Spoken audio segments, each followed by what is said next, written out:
নমস্কাৰ এই মুহূৰ্তত আহি পৰিছে ৰাতিপুৱাৰ কেইবাটাও বিগ ব্ৰেকিং নিউজ। আজি হৈছে 31 মে। অৰুণোদয় আঁচনিৰ 5টা নতুন নিয়মত সকলোৰে একাউণ্টত ৩,০০০ টকা সোমাই দিব। অসমৰ মুখ্যমন্ত্ৰী ডক্টৰ হিমন্ত বিশ্ব শৰ্মাই কৰিলে বৃহৎ ঘোষণা। এতিয়া আহিছে কৰক আপোনাৰ বেংক একাউণ্ট। দেশৰ কোটি কোটি কৃষকৰ বাবে ভাল খবৰ। অসমৰ মুখ্যমন্ত্ৰী ডক্টৰ হিমন্ত বিশ্ব শৰ্মাই কৃষকসকলৰ একাউণ্টত 11,০০০ টকা সোমাই দিলে। আপোনাৰ একাউণ্টত টকা সোমাল নে? যদি আপুনি চৰকাৰী ঘৰৰ বাবে জিঅ'ৰিং কৰিছে, চৰকাৰী ঘৰৰ প্ৰথম কিস্তি টকা সোমাব সকলোৰে বেংক একাউণ্টত। আত্মীয় 25 মহিলা বেংক একাউণ্টত 25 টকা সোমাব। যদি আপুনি 10,000 টকাৰ চেক পাইছে, যদি আপোনাৰ ৰেচন কাৰ্ড আছে, আপোনাৰ বাবে এটা বেয়া খবৰ, কিয়নো একজনৰ পৰা আপুনি ৰেচনৰ চাউলৰ লগতে এই কেইবিধ সামগ্ৰী নাপাব। লগতে কেইবাটাও ৰাজনৈতিক খবৰৰ লগতে অৰাজনৈতিক খবৰ যুগুত কৰা হৈছে। আজিৰ দিনটোত গোটেই অসম তথা ভাৰতৰ বিভিন্ন প্ৰান্তৰ পৰা যুগুত হৈছে কেইবাটাও ডাঙৰ খবৰ। এনেবোৰ খবৰ নিতৌ পাই থাকিবলৈ চেনেলটি ছাবস্ক্ৰাইব কৰি ভিডিঅ'ত এটা লাইক কৰিবলৈ নাপাহৰিব। আজিৰ আমাৰ প্ৰথম খুবেই গুৰুত্বপূৰ্ণ খবৰ হৈছে অসমবাসীৰ বাবে এটা ডাঙৰ খবৰ। ৰাজ্যৰ লাখ লাখ অৰুণোদয় হিতাধিকাৰীৰ বাবে ডাঙৰ খবৰ আহি পৰিছে। অৰুণোদয়ক লৈ ৰাজ্যত প্ৰযোজ্য হ'ল নতুন নিয়ম। 5টা নিয়ম মানিলেহে লাভ কৰিব অৰুণোদয় আঁচনিৰ ধনৰাশি। অৰুণোদয় আঁচনিৰ তালিকাত আপোনাৰ নাম অন্তৰ্ভুক্ত হৈ আছে নেকি? 1250 টকাৰ পৰা আৰম্ভ কৰি 9,000 টকা সোমাব আপোনালোকৰ বেংক একাউণ্টত। 9,000 টকা পৰ্যন্ত লাভ কৰিব অৰুণোদয় আঁচনিৰ ধনৰাশি। অৰুণোদয় আঁচনিৰ তালিকাত যদি আপোনাৰ নাম অন্তৰ্ভুক্ত হৈ আছে, আপোনাৰ বেংক একাউণ্টত 10 মাৰ্চত 9,000 টকা পোৱা নাছিল নেকি? তেনে ক্ষেত্ৰত সেইসকল হিতাধিকাৰীৰ একাউণ্টত অসমৰ মুখ্যমন্ত্ৰী ডক্টৰ হিমন্ত বিশ্ব শৰ্মাই প্ৰথমতে 9,000 টকা প্ৰদান কৰিব। যিসকল হিতাধিকাৰীয়ে 9,000 টকা পাইছিলে সেইসকলে হিতাধিকাৰীৰ একাউণ্টত 3,000 টকা সোমাই দিব। কিন্তু অৰুণোদয়ৰ 5টা নতুন নিয়ম সলনি হৈছে। আৰু কোনে কোনে অৰুণোদয় আঁচনি টকা লাভ কৰিব আৰু 5টা নতুন নিয়ম কি কি? প্ৰথমটো নিয়ম হৈছে পৰিয়ালৰ সকলো সদস্যৰ আধাৰ কাৰ্ড সংযোগ বাধ্যতামূলক।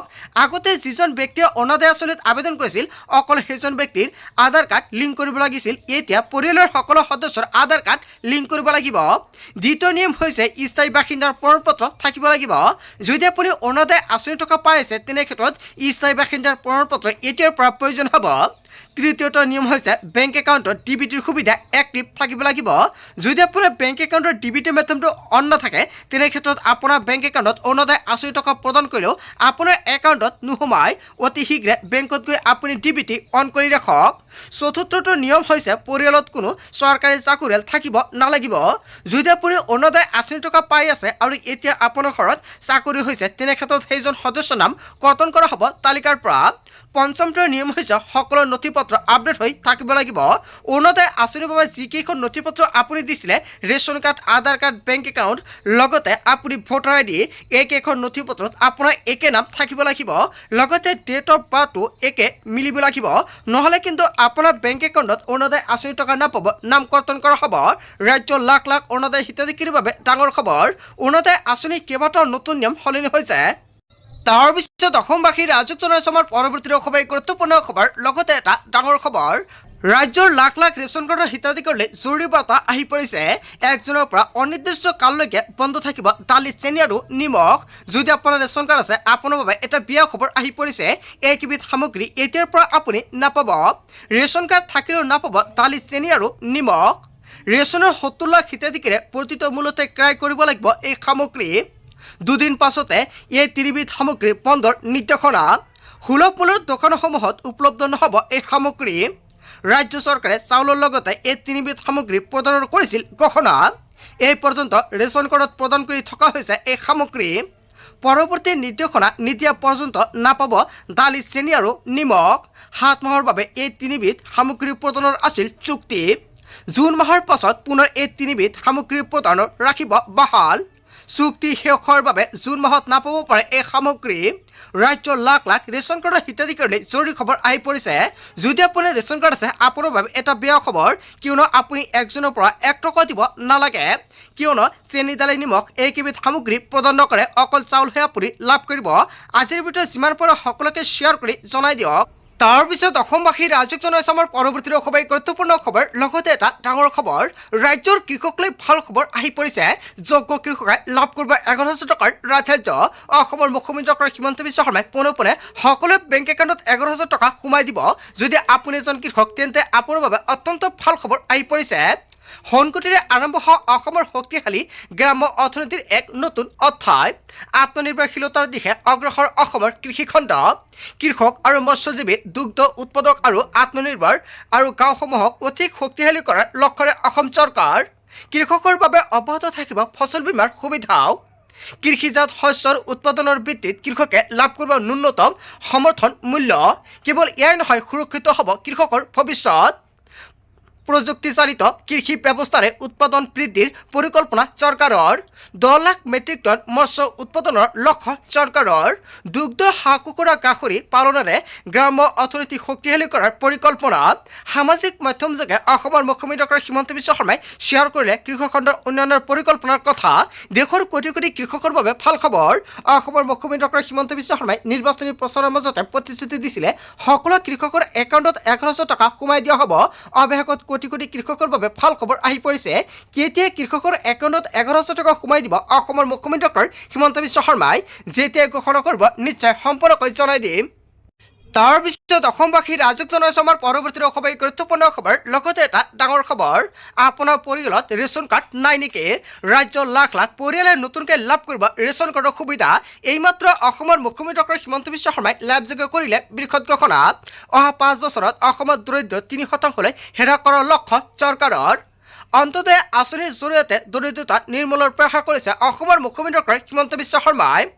ৰাজ্যৰ প্ৰতিটো পৰিয়াললৈ চৰকাৰী আঁচনিৰ সুফল সুনিশ্চিত কৰিব মুখ্যমন্ত্ৰী ডক্টৰ হিমন্ত বিশ্ব শৰ্মাই। আৰু অন্তদয়ৰ পাতাৰে ৰাজ্যত বৃদ্ধি পাব ৰেচন কাৰ্ডৰ সুবিধা। যদি আপোনাৰ ৰেচন কাৰ্ড নাই তেন্তে আপোনাৰ বাবে ভাল খবৰ। আপুনি কেনেকৈ নতুনকৈ ৰেচন কাৰ্ডৰ বাবে আবেদন কৰিব? যদি আপোনাৰ ৰেচন কাৰ্ডত নাম নাই, আপুনি নতুনকৈ কেনেকৈ অন্তৰ্ভুক্ত কৰাব, ইয়াক লৈ চৰকাৰৰ ফালৰ পৰা জাননী জাৰি কৰিছে। প্ৰতিটো দৰিদ্ৰ পৰিয়ালক খাদ্য সুৰক্ষাৰ আওতালৈ অনাৰ লক্ষ্য চৰকাৰৰ। অধিক পৰিয়ালক ৰেচন কাৰ্ড প্ৰদান কৰি দৰিদ্ৰতাৰ বিৰুদ্ধে চৰকাৰ শক্তিশালী যুঁজ দিব। আবেদনৰ বাবে প্ৰথমতে অসম চৰকাৰৰ ৰাজহুৱা বিতৰণ ব্যৱস্থাৰ অফিচিয়েল পৰ্টেলত লগ ইন কৰক। নতুন নাম যোগ কৰিবলৈ নিৰ্ধাৰিত আবেদন পত্ৰখন বাছনি কৰক। আবেদনত ঘৰৰ মুৰব্বীৰ সৈতে নতুন সদস্যৰ সম্পূৰ্ণ কি এয়া আপুনি স্পষ্ট কৰক। আৰু নতুন সদস্যৰ আধাৰ কাৰ্ডৰ কপি দাখিল কৰাটো এতিয়াৰ পৰা বাধ্যতামূলক। সদস্যজনৰ জন্মৰ প্ৰমাণপত্ৰ বা ভোটাৰ কাৰ্ডৰ প্ৰতিলিপি সংলগ্ন কৰক। বিবাহিত মহিলাৰ ক্ষেত্ৰত আগৰ ৰেচন কাৰ্ডৰ পৰা নাম কৰ্তনৰ প্ৰমাণপত্ৰ দাখিল কৰিব লাগিব। আৰু আবেদনৰ সৈতে পৰিয়ালৰ মূল ৰেচন কাৰ্ডৰ এখন ফটোকপি জমা দিয়ক। আবেদন পত্ৰত সদস্যৰ নাম, বয়স আৰু পিতৃ মাতৃ আৰু নিখুঁতভাৱে শুদ্ধকৈ লিখি দিয়ক। আৰু পৰিয়ালৰ মুৰব্বীৰ শেহতীয়া পাছপোৰ্ট চাইজ ফটো আবেদনত লগাওক। সকলো নথি পত্ৰ শুদ্ধকৈ যোগান বিভাগৰ কাৰ্যালয়ত জমা দিয়ক। আপুনি ওচৰৰ CSC কেন্দ্ৰৰ জৰিয়তে অনলাইনতে কৰিব পাৰিব আবেদন। সংশ্লিষ্ট বিষয়ে আপোনাৰ সকলো নথি পত্ৰ পৰীক্ষা কৰি যাব আৰু তথ্য সঠিক হ'লে অতি কম সময়ৰ ভিতৰতে নাম অন্তৰ্ভুক্ত কৰাই দিব। নাম অন্তৰ্ভুক্তৰ পাছতে আপুনি অনলাইনৰ পৰা নতুন ডিজিটেল ৰেচন কাৰ্ড ডাউনলোড কৰি লৈ ল'ব পাৰিব। যদি আপোনাৰ ৰেচন কাৰ্ড নাই তেন্তে ভাল খবৰ, নতুনকৈ কৰক আপুনি আবেদন। যিসকলে ৰেচন কাৰ্ড আছে, ৰেচন কাৰ্ডত নাম অন্তৰ্ভুক্ত কৰিব পৰা অতি শীঘ্ৰে এনেকুৱাকৈ আপোনাৰ নাম আপুনি অন্তৰ্ভুক্ত কৰাই লৈ লওক। তাৰ পিছত অসমবাসী ৰাইজক জনাইছো আমাৰ পৰৱৰ্তী খুবেই গুৰুত্বপূৰ্ণ খবৰ। লগতে এটা ডাঙৰ খবৰ, মে' মাহতে 8,000 পৰিয়াল হৈ গ'ল কানেকশ্যন। হয়, এটা বিগ ব্ৰেকিং নিউজ আহি পৰিছে।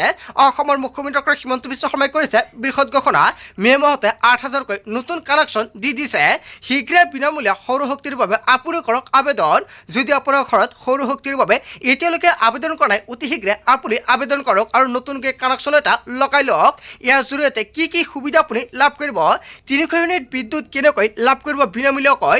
ইয়াৰ জৰিয়তে আপুনি 300 ইউনিট বিনামূলীয়াকৈ বিদ্যুৎ লাভ কৰিব।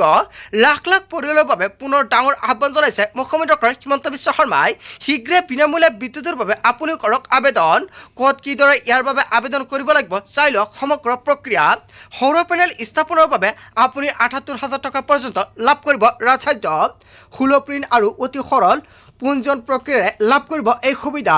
প্ৰথমতে আপুনি pmsuryagar.gov.in ৱেবছাইটলৈ যাওক আৰু কনজিউমাৰ পেজলৈ গৈ এপ্লাই নাও অপশ্যনত ক্লিক কৰক। তাৰপিছতে দিয়ক নিজৰ মোবাইল নম্বৰ আৰু কেপচা কোড। এইখিনি দি দিয়াৰ পিছত ভেৰিফিকেশ্যনৰ পাছত দিব লাগিব নাম, ৰাজ্য আৰু জিলাৰ নাম। ইয়াৰ পিছতে দিব লাগিব ইমেইল ID।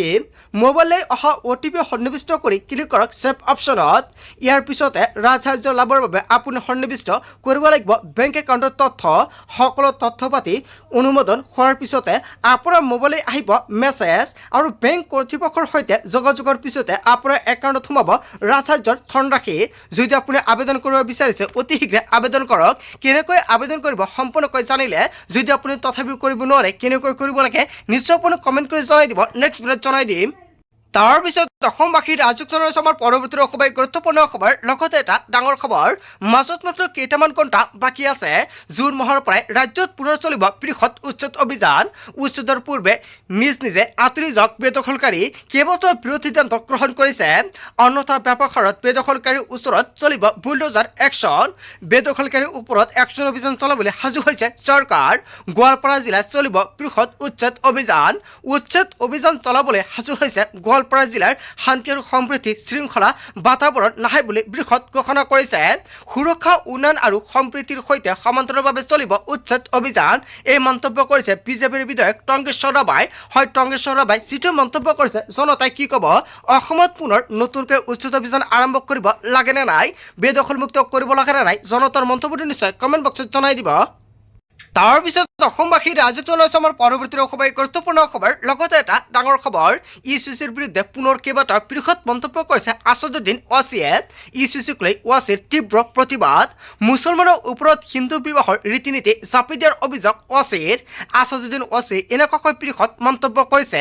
তালাক আৰু উত্তৰাধিকাৰীৰ নতুন ব্যৱস্থাই সংবিধানৰ অনুচ্ছেদ 25ৰ ধৰ্মীয় স্বাধীনতা খৰ্ব কৰাৰ দাবী জনাইছে। 12% জনসংখ্যা থকা আদিবাসী সম্প্ৰদায়ক ৰেহাই দিয়াৰ সপক্ষে আছাদুদ্দিন ওৱাইচিৰ প্ৰশ্ন। আৰু উত্তৰাধিকাৰী সম্পৰ্কীয় নতুন নীতিৰে মুছলমানৰ ধাৰ্মিক অধিকাৰত আঘাত হনাৰ অভিযোগ উত্থাপিত হৈছে। এনডিএৰ সংখ্যাগৰিষ্ঠতাৰে অসমৰ গৃহীত হয় ইউচিচিৰ বিধায়ক 2026। ইউচিচিৰ বিৰুদ্ধে এনেকুৱাকৈ AIMIM প্ৰধান আছাদুদ্দিন ওৱাইচিৰ কঠোৰ স্থিতি। তাৰ পিছত অসমবাসীৰ ৰাজক জনাইছো আমাৰ পৰৱৰ্তী খুবেই গুৰুত্বপূৰ্ণ খবৰ, লগতে এটা ডাঙৰ খবৰ। হঠাৎ বৃদ্ধি পাইছে বাছৰ ভাড়া। 1 জুনৰ পৰা বাছত উঠিবলৈ হ'ব এতিয়া অতিৰিক্ত খৰচ। বিজেপি শাসিত চৰকাৰে ডাঙৰ সিদ্ধান্ত গ্ৰহণ কৰিছে। পৰিবহণ বিভাগে জাৰি কৰিছে অধিসূচনা। ডিজেল মূল্য বৃদ্ধি পোৱাৰ পিছতে চৰকাৰে লৈছে এই সিদ্ধান্ত। খৰচ বৃদ্ধি হোৱাৰ বাবে এই নতুন নিৰীক্ষৰ প্ৰয়োজন হৈছে। বাছৰ যাত্ৰাৰ দূৰত্বৰ ভিত্তিত চৰকাৰে নতুন ভাড়া তালিকা প্ৰস্তুত কৰিছে। এই নতুন ভাড়া চৰকাৰী আৰু ব্যক্তিগত উভয় বাছৰ বাবে কাৰ্যকৰী হ'ব। নিৰ্ধাৰিত ভাড়াৰ অধিক ল'লে কঠোৰ ব্যৱস্থা গ্ৰহণ কৰা হ'ব। নিৰ্ধাৰিত ভাড়াৰ অধিক দাবী কৰা বাছ চালক আৰু গৰাকীৰ বিৰুদ্ধে জিলা প্ৰশাসনে কঠোৰ আইনী ব্যৱস্থা গ্ৰহণ কৰিব। বিহাৰ চৰকাৰে বাছৰ ভাড়া 10ৰ পৰা 15%লৈকে বৃদ্ধি কৰিব বুলি ঘোষণা কৰিছে 1 জুনৰ পৰা। বন্ধু বান্ধৱীসকল, গোটেই অসম তথা ভাৰতৰ বিভিন্ন প্ৰান্তৰ পৰা যুগত হৈছে কেইবাটাও ডাঙৰ খবৰ। এনেবোৰ খবৰ নিতৌ পাই থাকিবলৈ চেনেলটি ছাবস্ক্ৰাইব কৰি ভিডিঅ'ত এটা লাইক কৰিবলৈ নাপাহৰিব। So thank you for watching full video.